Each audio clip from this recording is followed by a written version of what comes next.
importante para mantener el volumen celular. ¿Bien? Si el sodio se queda atrapado, es un problema. Normalmente el sodio debe ingresar para despolarizar a las células y a toda célula. Por ejemplo, si yo tengo un glóbulo rojo, ¿es excitable o no es excitable? ¿Ah?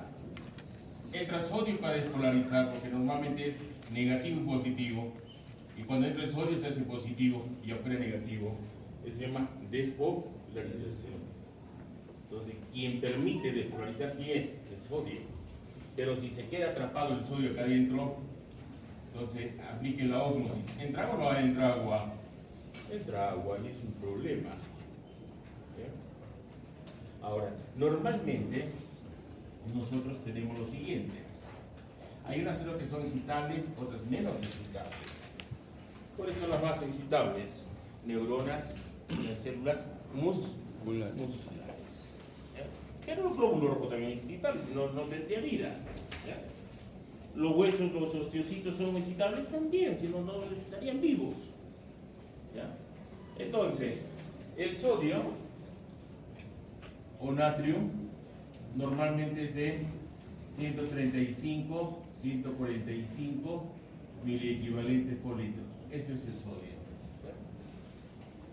Es el que establece los potenciales de acción. Además, el sodio mantiene la volemia, porque donde va el sodio, ¿qué va? El agua. Entonces, al secuestrar agua, aumenta volemia. Y si aumenta volemia, ¿regula la presión arterial o no? Sí. Entonces, todo es importantísimo.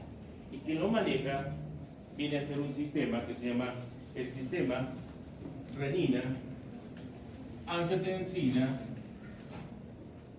aldosterona. Este es el sistema que actúa como agonista. En fisiología, el que inhibe es el antagonista y el que estimula es el agonista. Entonces, ¿quién retiene sodio? El sistema renina, angiotensina, aldosterona. ¿Para qué? Para mantener la función cardiovascular. ¿Bien? Pero ¿qué pasa si yo tengo mucho sodio? Imagínense 145. Tengo que tener la contraparte.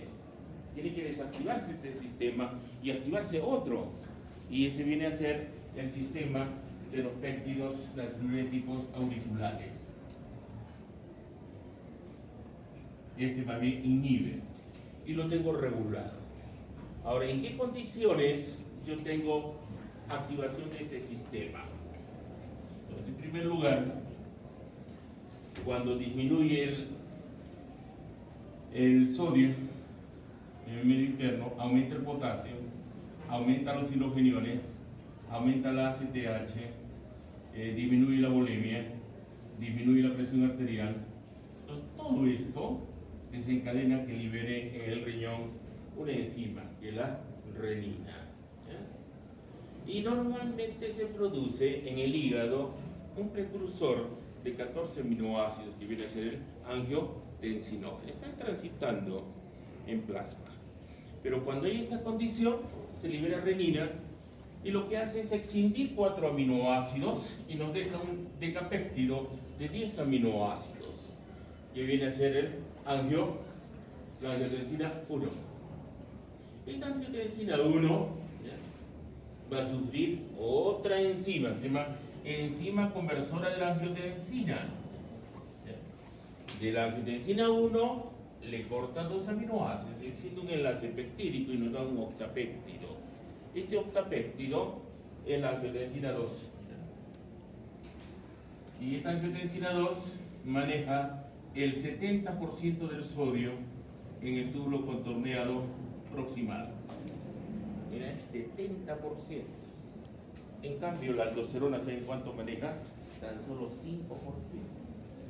en el túbulo contorneado distal. Entonces, ¿cuál es más importante? ¿La angiotensina 2 o la aldosterona? La 2, porque retiene más sodio en el túbulo contorneado proximal. Y hay un fármaco, por ejemplo, que ahora se utiliza, que se llaman los los antagonistas de los receptores de angiotensina 2, los ARA2 se llama así.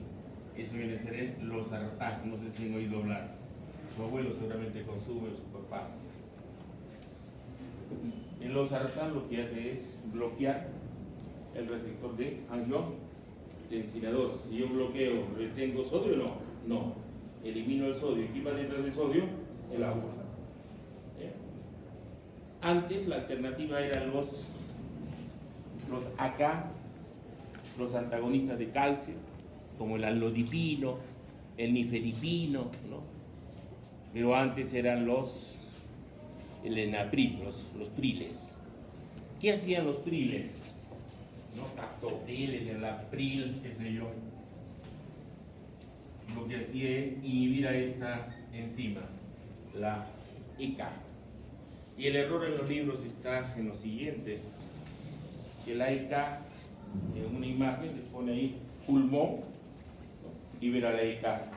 ¿Y eso es verdad o es mentira? Eso es mentira, porque todo el endotelio vascular produce EK. ¿Ya? El nuevo órgano de nuestro cuerpo, ¿cuál es?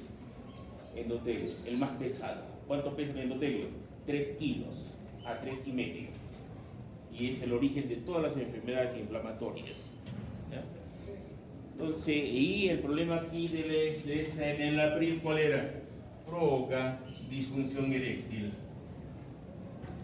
¿Ya? Un problema era. Ahora, dentro de las funciones de la angiotensina 2 es retener sodio, producir vasoconstricción, provocar antidiuresis,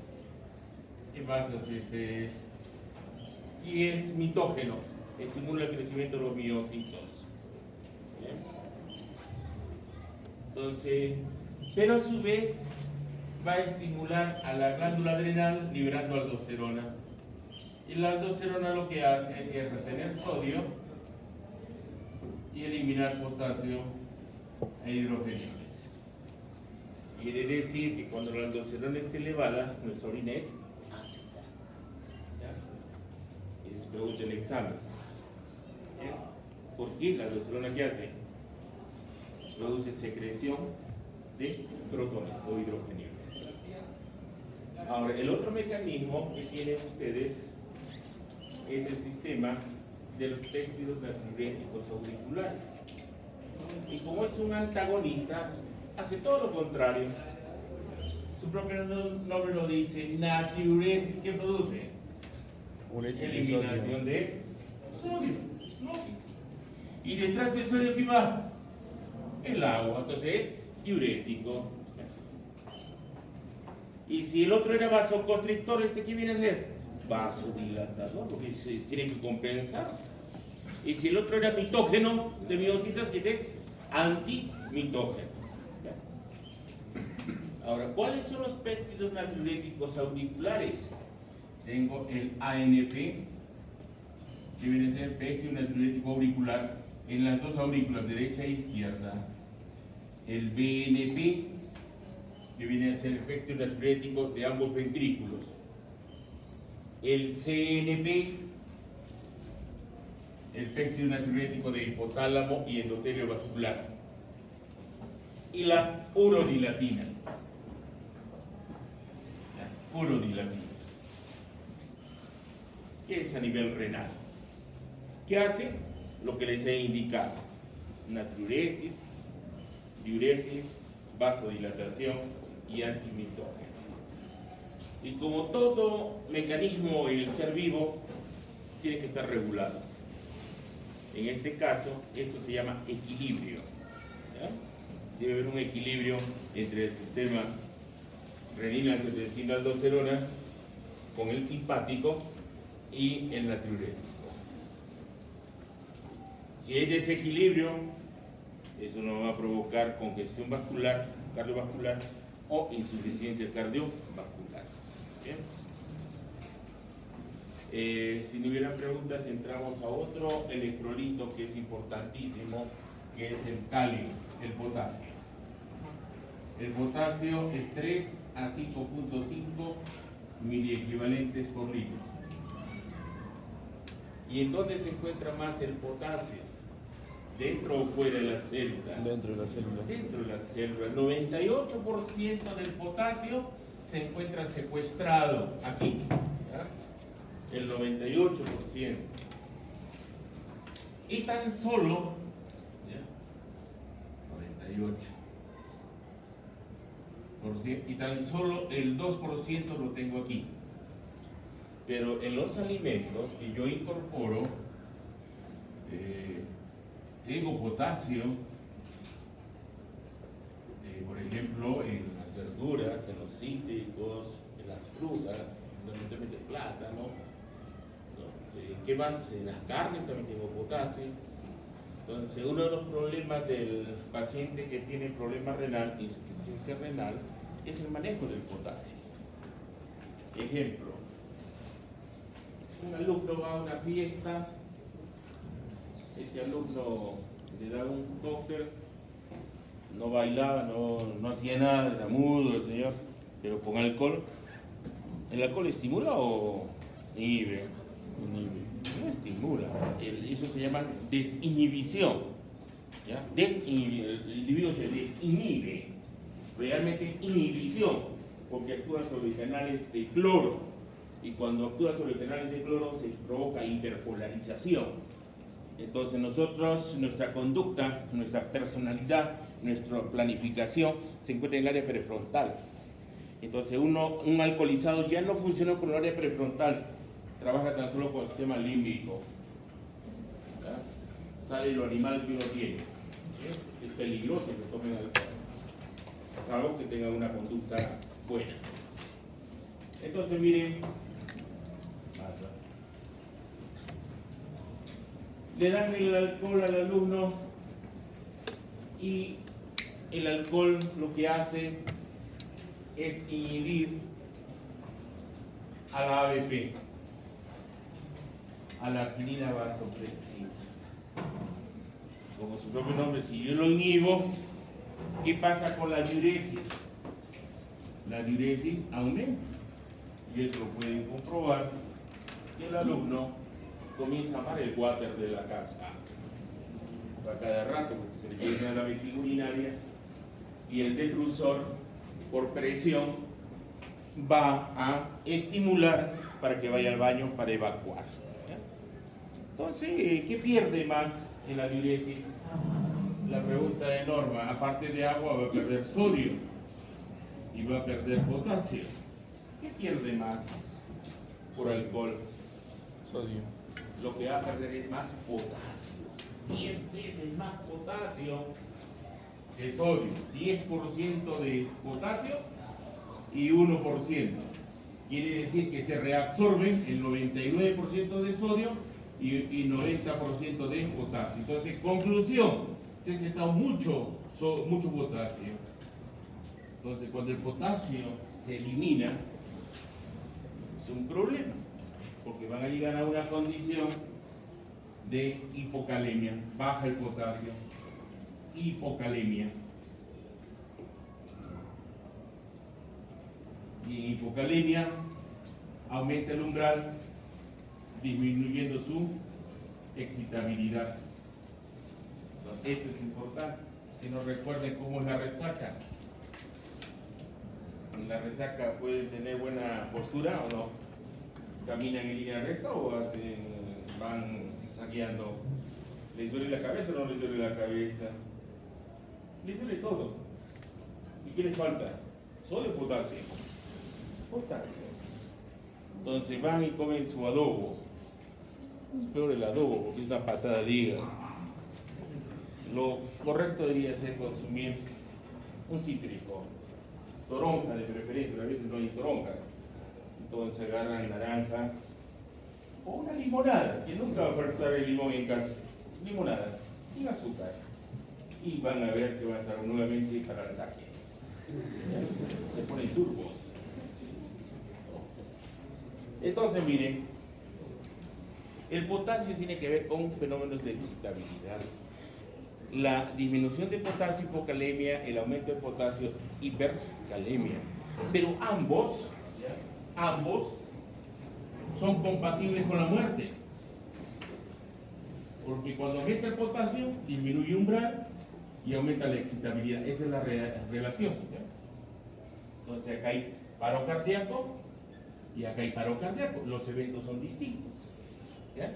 Por ejemplo, si hago el electrocardiograma de un individuo que tiene esta condición, entonces normalmente es así el electro. Listo, este es normal. Pero aquí, por ejemplo, voy a hacer con hipocalemia. A ver, miren, hay una depresión de ST y hay una onda U que normalmente es chiquitita, ni aparece. Pero aquí es prominente la onda U con depresión de ST. Y si hay hipercalemia, sería C. Entonces viene a ser así. La T, esta, se hace picuda y normalmente es asimétrica. Entonces eso lo van a aprender cuando lleguen a cardiovascular. Es fácil, pero hay que entenderlo. Es fácil. Entonces miren, no es el caso de decirles que aprendan electro en este momento. Nunca. Lo único que yo les digo que la hipercalemia y la hipocalemia que provoca paro cardíaco, nada más. Y si la quieren a la suegra, llévenle plata. No va a tener insuficiencia cardíaca después. No, si la quieren. Y los alumnos, bueno, les hablé en las otras aulas, pero les hablo a ustedes también. Y cuando toman alcohol, provocan el síndrome de Korsakoff.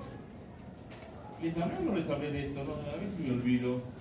Y yo no preparo lo que... No soy un lineamiento, hablo lo que sea. Pero tengo una columna, lo que tengo que hablar, pero pongo otros ejemplos. ¿Ya? Porque hablar lo mismo y repetirlo sería un hombre mediocre. ¿Ya? El hombre mediocre, su cerebro trabaja con rutinas. Y yo no hago rutinas. ¿Ya? Segundo, no tengo prejuicios. No se hablo de lo que quiero. Pero el mensaje es uno. Estoy hablando de electrolitos que es sodio, potasio, ¿no? Vamos a hablar de membrana. El concepto es uno, pero con otros ejemplos. Pero voy a completar el Korsakoff, ¿no? ¿Has visto que hay alumnos que están felices en la fiesta y están en el foro, ¿no? Y de un momento a otro, un cortocircuito cerebral, despiertan en su cama? Bueno sería. Bueno sería. Pero dice, ¿qué pasó? Teletransportación, dice el alumno. ¿Qué pasó? ¿Por qué? ¿Cómo llegué acá? Hombre araña, aquí me cargó, no me acuerdo haber venido. Y comienza a revisarse sus cosas. Primero el celular, no, revisa mi billetera y se revisa su cuerpito. ¿Qué le gusta? Si es una violación, pues no. Entonces, lo que tiene el alumno viene a ser el síndrome de Korsakoff. ¿Qué es Korsakoff? Es la pérdida de la memoria anterógrada. No memoria anterógrada. No se acuerda, es lo que le llaman ustedes que tienen una laguna mental del porte de Titicaca.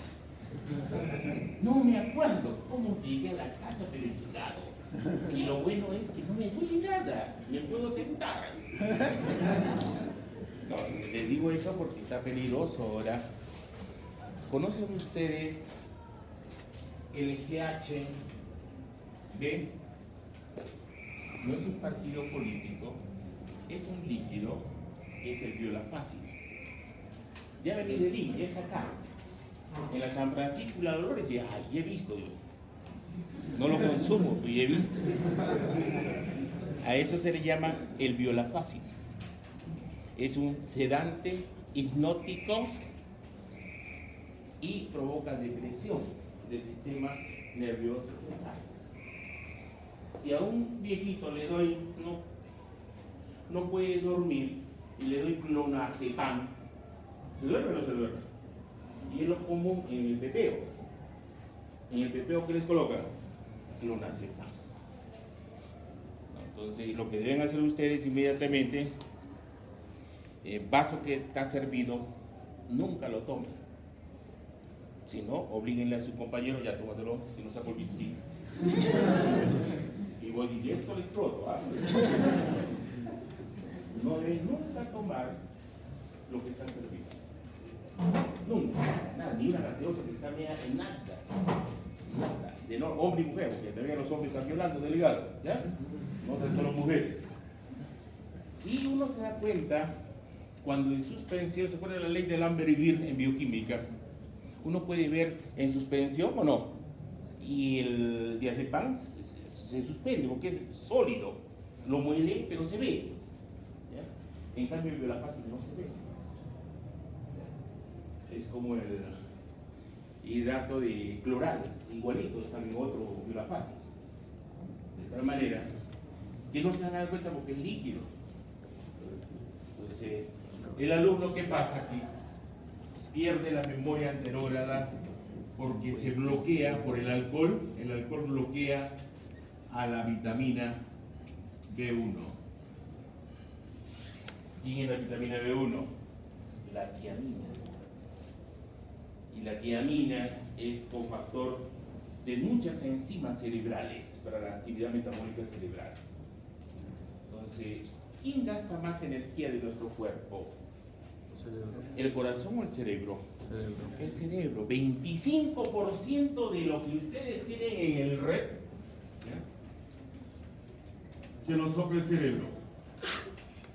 Del oxígeno que incorporo, el 20% se va al cerebro. Entonces, ¿dependo de actividad metabólica cerebral o no? Dependo del cerebro, si no, no soy nada. Y si yo bloqueo la tiamina, ¿qué pasa con mi cerebro? Se bloquea. ¿Cuántas veces han perdido ustedes las lagunas mentales o han tenido ese evento? Varias veces, ¿o no, delegado? Varias veces, ok. Ah, no, el examen no. Antes del examen. Antes del examen. No, eso se llama deuda de sueño, se llama. Eso yo les voy a explicar cómo deben dormir y con quién dormir. Y la culpa la tiene la adenosina. Sino que hablar de eso me demoro 5 minutos y no llego a membrana. La idea es avanzar, no acabo mi fase. ¿Ya? Entonces queda claro, ¿no es cierto? Bien. Entonces, en los alimentos tenemos potasio. Entonces, un paciente que tiene problema renal tiene que dializar sus alimentos. ¿No? Con su carne la dializa mediante, la mete en agua. Verduras la mete en agua. ¿Qué hace? Sacarle sodio, potasio y otros electrolitos. Pero fundamentalmente potasio. El problema es potasio. Entonces, una vez que lo incorporo al sistema, ese potasio tiene que guardarse aquí, tiene que secuestrarse el potasio. ¿A dónde? Dentro, porque acá el potasio está así, y aquí tan solo chiquito. ¿Ya? Pero ¿quién permite que secuestre el potasio entre la célula de postprandia? En primer lugar, la insulina. Insulina. Entonces, ya ustedes saben, hay una patología asociada a insulina. ¿Cuál es? La diabetes mellitus, la 1 y la 2. Uno es inmunológico y el otro es hereditario. ¿Ya? Si mi mamá ha tenido diabetes, yo voy a tener diabetes. Entonces, ¿se parece más al papá, a la mamá o al padrino? A la mamá. ¿Ya? Porque ahí está el DNA. Mito.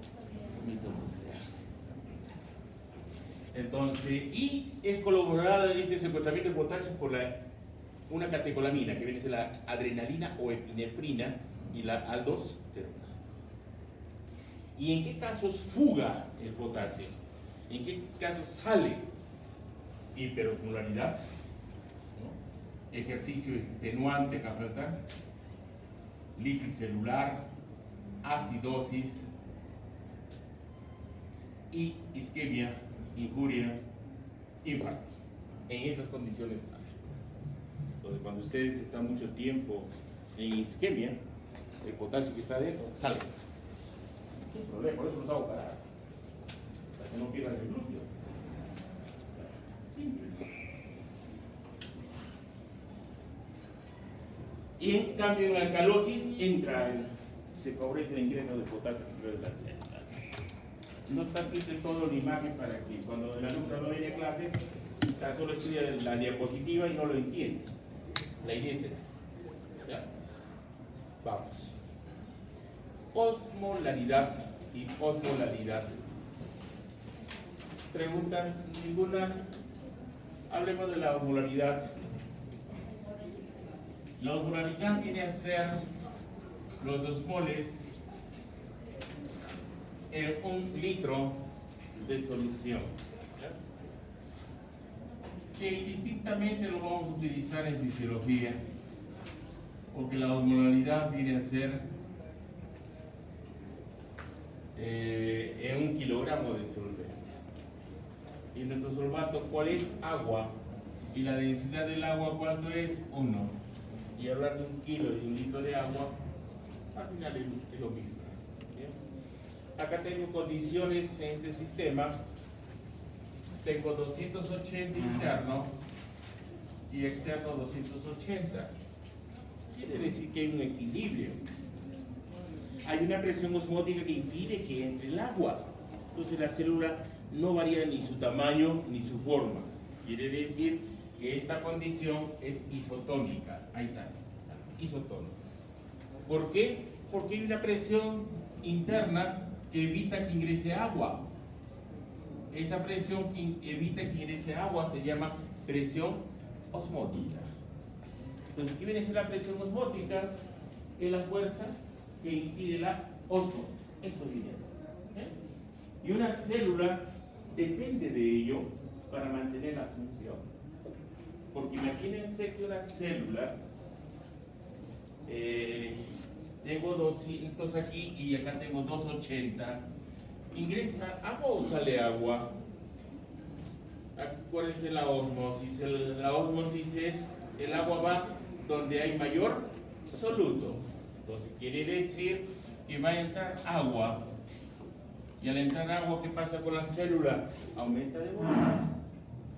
Eso se llama hidratación. Y si aumenta de volumen, entonces cambia su función o no. Sí, y se puede morir. ¿Bien? Ahora, vamos a lo inverso. Acá tengo 280 y acá tengo 360.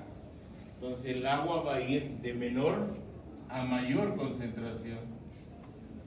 Entonces la célula se deshidrata. Entonces cuando la célula se hidrata, eso se llama medio hipotónico. Y cuando la célula se deshidrata, es medio hipertónico. Ejemplo, y lo van a ver en prácticas. Van a tener glóbulos rojos, ¿ya? Vistos de frente, vistos lateral, así son los glóbulos rojos. Tienen su cinturita para una mayor superficie de intercambio gaseoso, porque si fueran sin cinturita, estarían frente a una patología que se llama la anemia esferocítica. ¿Ya?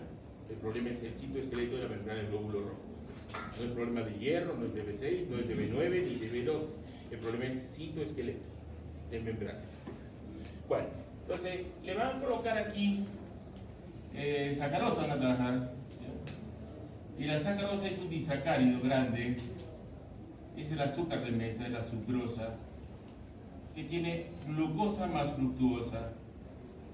Y le van a colocar 0,3, esto se llama sacarosa. 0,3 molar. Como es orgánico, va a ser 300 miliosmoles, porque lo orgánico no se ioniza, tan solo se metaboliza y nunca va a entrar la sacarosa, nunca. Y acá dentro teóricamente tengo 300 idealmente, entonces 300 con 300 no debería variar el tamaño de la célula, no debería, pero cuando lo vean al microscopio van a ver que como es un soluto que no entra, ese soluto ¿qué va a hacer? Va a jalar agua. Y cuando lo vean al microscopio lo van a ver así, como un espiculosito. Entonces, diagnóstico les pide en la práctica. ¿Cuál es el diagnóstico? Que la solución de sacarosa 0,3 molar es isosmótico, pero se comporta como hipertónico. Entonces, conclusión, no todas las soluciones isosmóticas se comportan como isotónicas. Otro ejemplo tienen con la urea. ¿Ya? La urea es peligrosísima. A ver, vamos a la urea.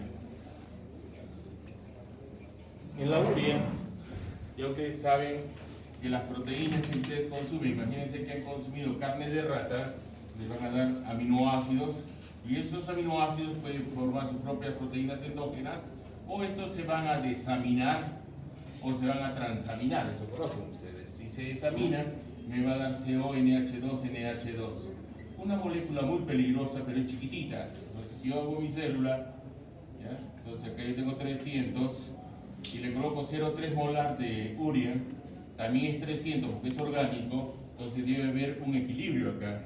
ni ingresar agua ni salir agua. Pero cuando lo veo, yo voy a ver al microscopio que esa célula aumenta de tamaño y se hemoliza. ¿Ya? ¿Por qué razón? Porque la urea, como es chiquitita, ¿sí? ¿Ingresa o no ingresa? Sí ingresa. ¿Y quién va detrás de la urea? El agua. Y al entrar agua, ¿qué pasa con la célula? Aumenta el volumen y se lisa. Se produce lo que se llama hemólisis, ¿ya? Hemólisis. Y les pide en la práctica, le dice, diagnóstico. ¿Cuál es el diagnóstico de ello? Que la urea 0,3 molar es isosmótico, pero se comporta como hipotónico. Eso significa. Bien. Vámonos ahora a cálculos.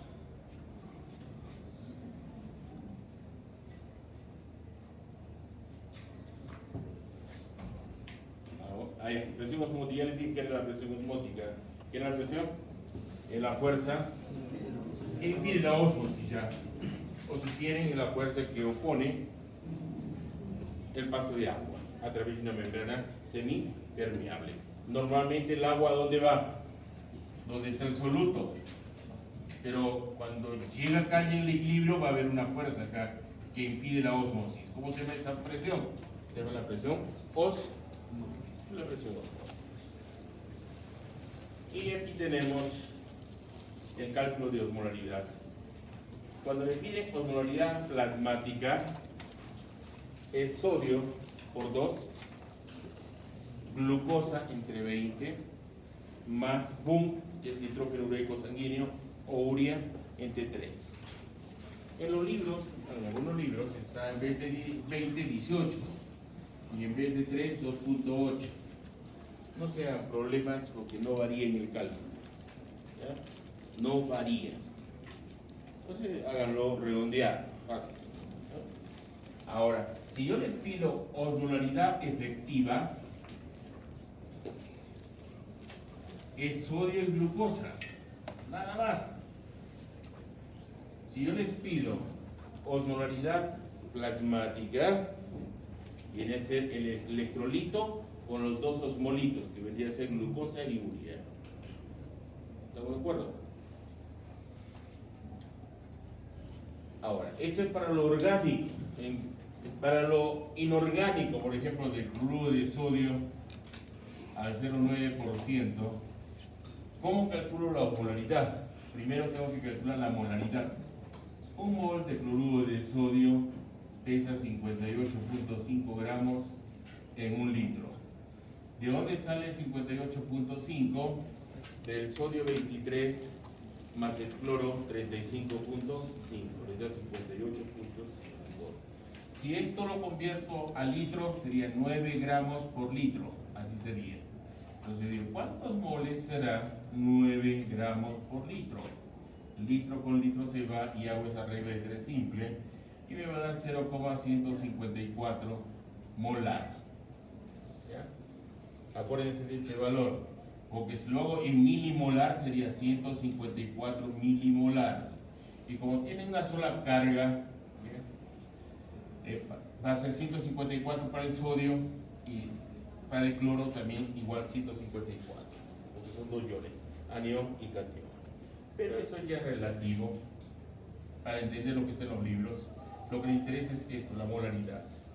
Ahora reemplazamos, decimos osmolaridad es igual a molaridad, sería 0,154 molar. Si yo tengo una probeta y le coloco agua y le coloco sal, cloruro de sodio, entonces es lógico pensar que voy a tener sodio, voy a tener cloro y voy a tener cloruro de sodio. Si no, haga un ensayo. Hoy día, al mediodía, vayan a su casa, coloquen sal en un vaso y en la noche vean a ver si se ha disuelto todo. No se disuelve todo, Dios. Siempre hay un peleteado, se le llama. ¿Ya? Un pelete. ¿Por qué? Por lo siguiente.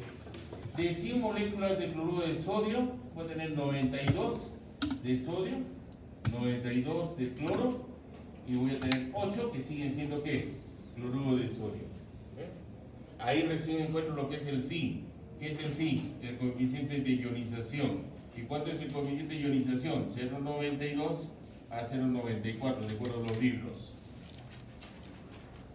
Entonces agarro, saco el promedio 0,93 y reemplazo aquí 2 iones y el coeficiente 0,93 y esto me va a dar 0,286 en este caso osmoles por litro. Si yo quiero convertirlo a miliosmoles, lo divido entre 1000, sería 286 miliosmoles por litro. Entonces de esa forma yo calculo la osmolaridad de las sustancias inorgánicas, las sales. ¿Estamos? Es práctica, eso en la práctica tiene que transitar acá, van a hacer una serie de cálculos en las prácticas.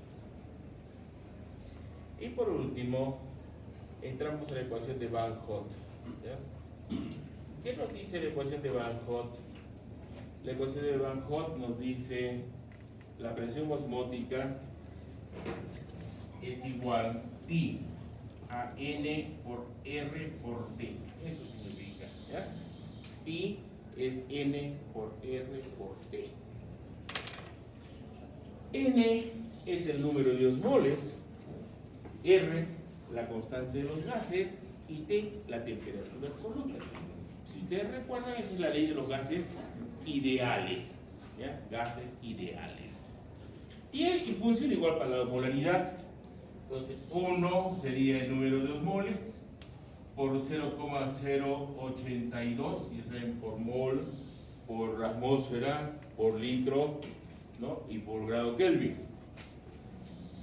Por la temperatura absoluta, que sería 310, la temperatura del cuerpo, 273 más 37 grados Celsius, que nos da 310. No coloco la unidad. Si yo calculo eso, me va a dar alrededor de 25. ¿Pero qué me da? 25, ¿en qué unidad nos daría? Si es presión. A ver, calcúlelo. No, atmósferas. A ver, calcúlelo. A ver, multiplique 0,082 por 310. Tiene que traer calculadora para fisiología, para el examen también, y no comparte. 25, ¿cuánto? Punto 42. 3 atmósferas, y si yo quiero convertirlo a milímetros de mercurio sería 760 milímetros de mercurio por atmósferas. Atmósferas y atmósferas se van y me da esto 19.000, ¿cuánto? 300, ¿cuánto? 19 milímetros de mercurio, ¿ya? Es 19.300. Ahora, entonces, eso está para un osmol, ¿ya? Para un osmol. Para un miliosmol será 19,3 milímetros de mercurio. Listo. Y está en los libros todo ese valor. De esa forma se calcula. Entonces, hay un caso curioso ahí. ¿Cuál es el caso curioso? De que tenemos nosotros, miren, tenemos 285 miliosmoles reales entre el I y el E. Los reales es 285, 285. Y si yo calculo esa relación, que tengo 1 miliosmol, me da 19,3 milímetros de mercurio. ¿Cuál sería la presión que se ejerce con 285 kilomolaridad? A ver, multipliquen. Casi 39. 39, ¿no? ¿Cuántas veces da? Algo de 5.000, debe darle 5.500, por decirlo. A ver, 285 por 19.3. 5.500, miren, X es 5.500 milímetros de mercurio. Pero ahora yo lo que quiero es en atmósferas. Entonces lo voy a dividir entre 760 milímetros de mercurio que tiene la atmósfera. ¿Cuánto sería en atmósferas? 7 atmósferas, mira, 7. ¿Y por qué las células no revientan con esa presión? Es una presión enorme. ¿Cuál es la razón? Y Gayton y Gannon en este capítulo dicen, coloca como una pregunta para que el alumno comience a investigar. ¿Por qué las presiones que se ejercen en la célula, que son alrededor de 7 atmósferas, no estallan? ¿Cuál sería la razón? Y es muy buena pregunta, porque si yo quiero ver a un alumno qué presión soporta, miren, entonces el alumno está acá en la playa, ese alumno que está en la costa soporta una atmósfera de presión, que es el peso del aire a nivel del mar a 0 metros, y eso equivale a 760 milímetros de mercurio. Si trepa a Arequipa, se va a 2340, aquí a Cupé, 2340 metros, quiere decir salta el de Camaná, viene para acá Arequipa. Entonces, el aire pesa menos, pesa 578. Todavía no es altura. ¿Cuándo es altura? Cuando es más de 3000. 3000 quiere decir más de 3000, Juliaca, Puno, Cusco, Cerro de Pasco, Morocco, ahí esa es altura. Arequipa todavía es mediana altitud. Pero inclusive pueden comparar el arequipeño con un camaniense. ¿Quién tiene mayor caja torácica, el de Camaná o el de Arequipa? El de Camaná parece un Doberman. Sí. En cambio van a Puno unos Rottweiler, parece. Eso es adaptación, mayor compliance pulmonar. ¿Quién tiene más sangre, el de la sierra o la costa? El de la sierra. ¿Quién tiene mayor angiogénesis, el de la sierra o el de la costa? El de la sierra. ¿Quién menstrua más rápido, el de la sierra o la costa? El de la costa. ¿Quién tiene mayor, es precoz de la menopausia o en la menopausia? Los de la sierra. Su vida sexual de la sierra es menos que los de la costa.